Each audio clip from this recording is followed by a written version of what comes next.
അമേരിക്കയും ഇസ്രയേലും ചേർന്ന് ഇറാനെതിരെ നടത്തുന്ന യുദ്ധം ഏകദേശം അവസാനിച്ചു എന്ന പ്രഖ്യാപനമാണ് ഇപ്പോൾ അമേരിക്കൻ പ്രസിഡന്റ് ഡൊണാൾഡ് ട്രംപ് നടത്തിയിരിക്കുന്നത്. ഏകദേശം 4-5 ആഴ്ചകൾ വരെ ഈ യുദ്ധം നീണ്ടു നിൽക്കുമെന്നാണ് താൻ പ്രതീക്ഷിച്ചതെന്നും എന്നാൽ അമേരിക്ക വളരെയേറെ മുന്നിലാണെന്നും യുദ്ധം വേഗത്തിൽ തന്നെ അവസാനിച്ചു എന്നുമാണ് ട്രംപ് അഭിപ്രായം പറഞ്ഞത്. ഇന്നലെ CBS ന്യൂസിന് നൽകിയ അഭിമുഖത്തിലാണ് ട്രംപിന്റെ ഈ അഭിപ്രായ പ്രകടനം. യുദ്ധം ഏകദേശം അവസാനിച്ചു. ഇറാന് ഇപ്പോൾ നാവികസേനയില്ല, അവർക്ക് ആശയവിനിമയ സംവിധാനങ്ങളില്ല, അവർക്ക് വ്യോമസേനയും ഇല്ലെന്നാണ് ട്രംപ് പരിഹസിക്കുന്നത്. അവരുടെ മിസൈലുകൾ എല്ലാം ചിതറിപ്പോയി. നിങ്ങൾ തന്നെ നോക്കിയാൽ മനസ്സിലാകും, നിർമ്മാണത്തിലിരിക്കുന്ന അവരുടെ ഡ്രോണുകൾ വരെ എല്ലായിടത്തും നശിപ്പിക്കപ്പെടുകയാണ്. സൈനികപരമായി അവർക്ക് ഇനി ഒന്നും തന്നെ അവശേഷിക്കുന്നില്ല എന്നാണ് ട്രംപ് അവകാശപ്പെടുന്നത്. ഹോർമുസ് കടലിടുക്കിനെ കുറിച്ചുള്ള ചോദ്യത്തിന് അതിലൂടെ കപ്പലുകൾ ഇപ്പോൾ സുഖമായി കടന്നുപോകുന്നുണ്ട് എന്നായിരുന്നു ട്രംപിന്റെ മറുപടി. കൂടാതെ ഹോർമുസ് കടലിടുക്ക് പിടിച്ചെടുക്കുന്നതിനെ കുറിച്ച് ആലോചിക്കുകയാണെന്നും ട്രംപ് പറയുന്നു. അവർക്ക് ചെയ്യാനുള്ളതെല്ലാം അവർ അവിടെ ചെയ്തു കഴിഞ്ഞു. ഇനിയും കൂടുതൽ നടപടികൾക്ക് അവർ ശ്രമിക്കരുത്. അങ്ങനെ ചെയ്താൽ അത് ഇറാന്റെ അവസാനം കുറിക്കുമെന്നാണ് ട്രംപ് ഭീഷണി മുഴക്കിയിരിക്കുന്നത്. അയത്തുള്ള അലി ഖമനയുടെ പിൻഗാമിയായി തിരഞ്ഞെടുക്കപ്പെട്ട പുതിയ പരമോന്നത നേതാവായ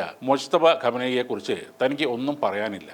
ഇറാനെ നയിക്കാൻ ഞാൻ മറ്റൊരാളെയാണ് മനസ്സിൽ കാണുന്നതെന്നാണ് ട്രംപ് പറഞ്ഞത്. മുജ്തബയെ നിയമിച്ചതിൽ താൻ തൃപ്തനല്ലെന്നും ട്രംപ് നേരത്തെ തന്നെ പ്രതികരിച്ചിരുന്നു. യുദ്ധം ജയിച്ചെന്ന് ട്രംപ് പ്രഖ്യാപിക്കുമ്പോഴും ഒരു ദീർഘകാല യുദ്ധം അമേരിക്കയിൽ രാഷ്ട്രീയ പ്രത്യാഘാതങ്ങൾ ഉണ്ടാക്കുമെന്ന മുന്നറിയിപ്പാണ് ട്രംപിന്റെ മുതിർന്ന ഉപദേശകർ നൽകുന്നത്. സംഘർഷത്തിൽ നിന്ന് പിന്മാറാൻ ഒരു തന്ത്രം കണ്ടെത്തണമെന്നാണ് അവർ അഭ്യർത്ഥിക്കുന്നത്. അമേരിക്കൻ സൈനികരുടെ ജീവഹാനി, വർദ്ധിക്കുന്ന എണ്ണവില, പൊതുജന പ്രതിഷേധം എന്നിവ രാഷ്ട്രീയ പിന്തുണ ഇല്ലാതാക്കുമെന്നാണ് അവരുടെ വിലയിരുത്തൽ. പലപ്പോഴും ഈ സംഘർഷത്തിന്റെ ഗതിയെക്കുറിച്ച് പരസ്പര വിരുദ്ധ സൂചനകളാണ് ട്രംപ് നൽകുന്നത്. യുദ്ധം അവസാനിച്ചായി ഒരു ടെലിവിഷൻ അഭിമുഖത്തിൽ പറഞ്ഞതിന് തൊട്ട് പിന്നാലെയാണ് യുദ്ധം വീണ്ടും തുടരുമെന്നുള്ള ട്രംപിന്റെ പരസ്പര വിരുദ്ധ പ്രസ്താവന. അതേസമയം യുദ്ധം എപ്പോൾ അവസാനിപ്പിക്കണമെന്ന് ഇറാൻ തീരുമാനിക്കുമെന്ന് IRGC വക്താവ് അലി മുഹമ്മദ് നൈനി ട്രംപിന് മറുപടി നൽകുകയും ചെയ്തു. അതിനിടെ ഇറാന്റെ ആക്രമണത്തിൽ ബഹ്റൈനിലെ മനാമയിൽ ഒരു സ്ത്രീ കൊല്ലപ്പെട്ടു. നിരവധി പേർക്ക് പരിക്കേറ്റു. മനാമയിലെ ജനവാസ മേഖലയിലാണ് ഇറാൻ ആക്രമണം നടത്തിയത്. സൗദിയിലും വീണ്ടും ഇറാന്റെ ആക്രമണ ശ്രമമുണ്ടായി. അൽ ഖർജ് പ്രവിശ്യയിലാണ് മിസൈൽ ആക്രമണങ്ങൾ ഉണ്ടായത്. 2 ഡ്രോണുകളും ഒരു ബാലിസ്റ്റിക് മിസൈലും സൗദി അറേബ്യ തകർത്തു. സൗദിയുടെ കിഴക്കൻ മേഖലയെ ലക്ഷ്യം വെച്ച് എത്തിയ ബാലിസ്റ്റിക് മിസൈലും